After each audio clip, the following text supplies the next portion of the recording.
Така, на Peugeot 206 обедито е тук под това за бушоните. Сега ще го свържа към кейса с това и ще почна да снимам, като почна да отварям по програмите. Най-вероятно ще включа OBS-а, ще видя. И горе-долу, нали, стъпка по стъпка ще покажам какво правите. Така, компютъра ми е прекалено слабо да използвам OBS. Идеята е USB Type-B към нормални USB към компютъра и такъв 16-пинов към OBD на автомобила 16-пинов. Чакай, защо камион ние не караме сак. Така, сега почваме да търсим Mitsubishi Mini, Mercedes, Peugeot 200.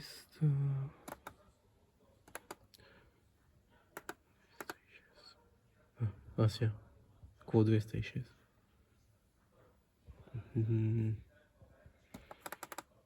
106, 107 хиляда.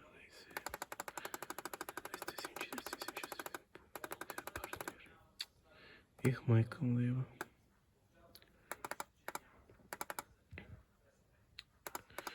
Идвам след малко.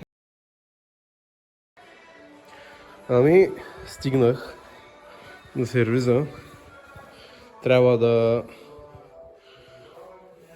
разоборудвам тук малко, да я лозгам отвътре, колкото мога. Да я разоборудвам двигателя и после ще занимавам и с тази, с вектората. Така, разоборудвах доколкото можах двигателя на Маздата, остана картера и главата. На главата има и големи, как беше, не торкс, 600 грами, които тук нямам. Подредих малко инструмент, работи. Скоростната кутия разоборудвах. Там няма значение какво се е случвало. По-интересното е тук. Трябва да пусна на лънча. Трябва да вържа Peugeot-то, за да видя каква му е точно системата. Понеже вчера, когато записвах, мислех да го рискувам, обаче към сега ще преба двигателя. Аз без това ще го преба, ама горе-долу да не е много.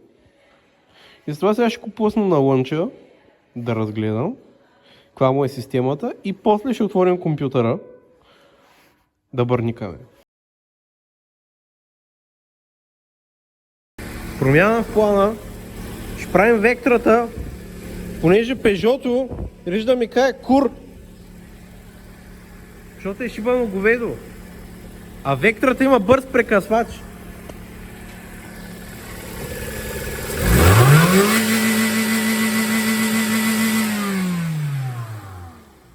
Докато на Peugeot-то е...